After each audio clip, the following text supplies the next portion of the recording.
At last we are discussing the last expression for the electric potential chapter, which is the potential energy of a dipole in uniform electric field. So red lines, equally spaced red lines, are representing the uniform electric field. We have electric dipole with charge plus q minus q separated by 2a distance. Dipole moment P is directed from negative to positive charge. Positive charge plus q experiences a force plus QE in the direction of electric field. Negative charge experiences a force minus QE opposite to direction of electric field. Because the line of action of the two charges is different, line of action of forces of the two charges is different, so these forces constitute a couple,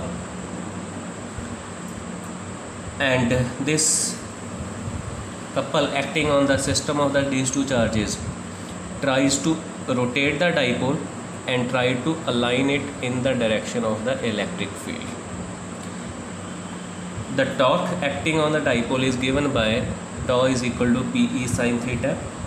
P is the dipole moment q into 2a directed from minus to positive charge. E is the electric field. Theta is the angle between the direction of the dipole moment and direction of electric field. This torque acting on the dipole, we call it as the restoring torque.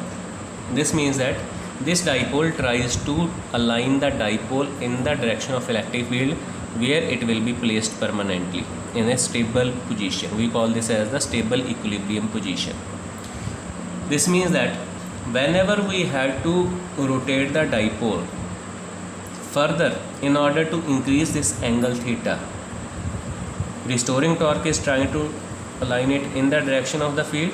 But if we want to increase this angle theta between dipole moment and electric field E further, then we have to do work against this restoring torque, and the work which we have to do against the restoring torque, it will be available in the dipole in the form of potential energy. Reason, because when we will rotate it against this restoring torque and we have to hold the dipole against this restoring torque, because restoring torque will never stop acting. So as soon as we will leave it, the restoring torque will again come into action and it will try to align the dipole in the direction of electric field.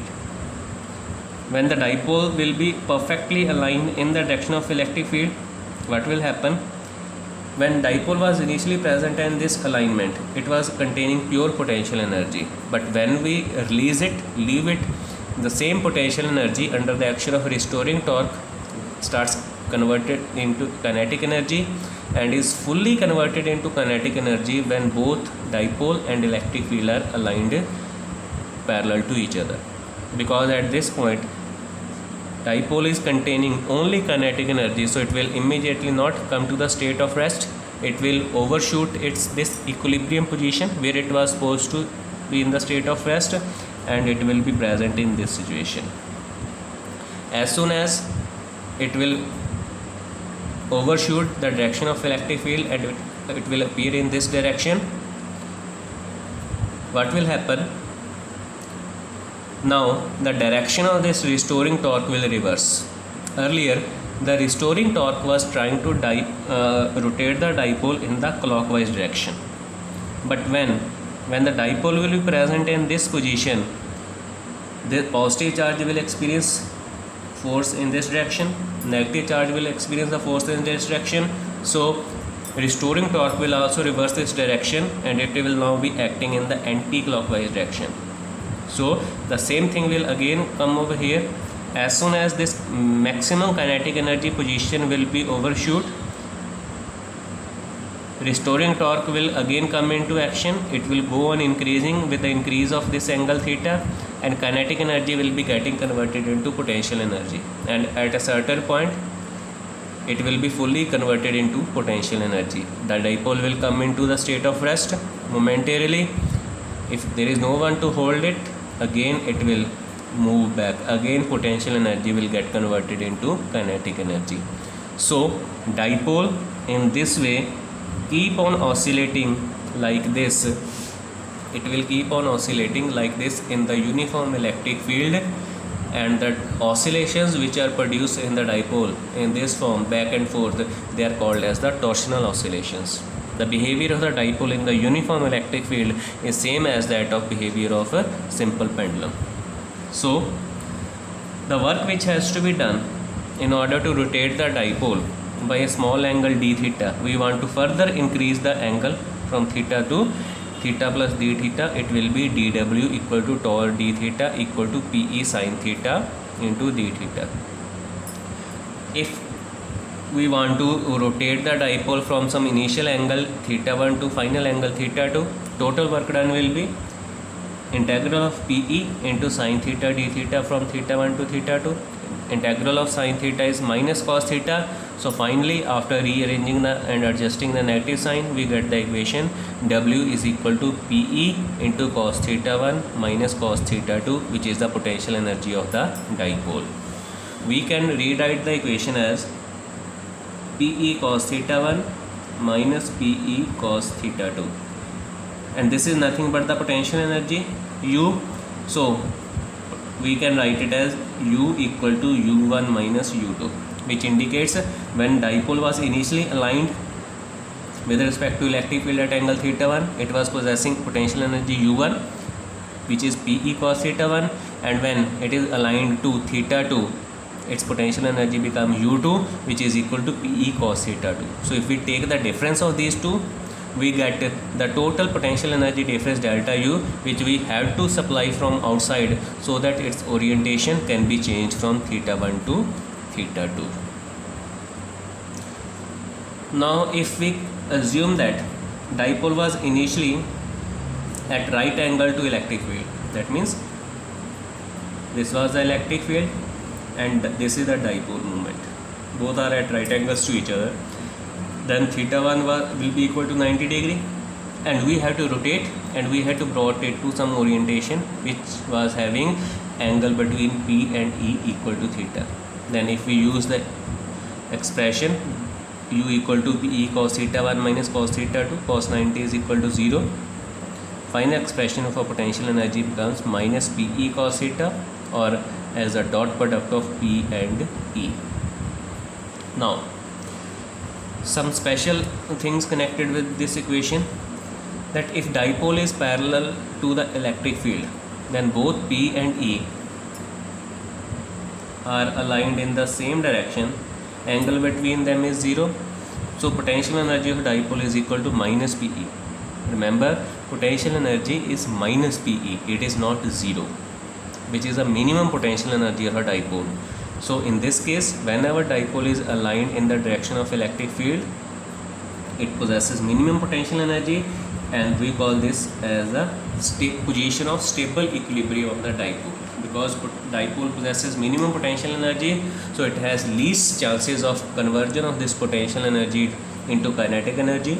So dipole tends to remain in this stationary state when P and E are parallel. If theta is equal to 90 degree, that is, if P and E are parallel to each other, then potential energy of dipole is equal to 0. This is the zero energy position of a dipole, and remember, 0 is not the minimum potential energy.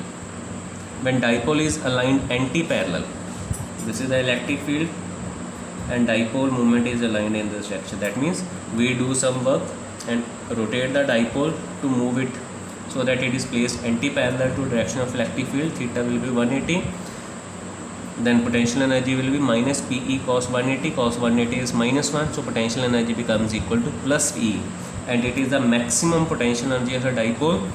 And we call this as the unstable equilibrium position of the dipole. Reason: when dipole is aligned anti-parallel to electric field, here a slight disturbance to the dipole will help the dipole, with the help of restoring torque, to again get aligned in the direction of electric field after executing some torsional oscillations.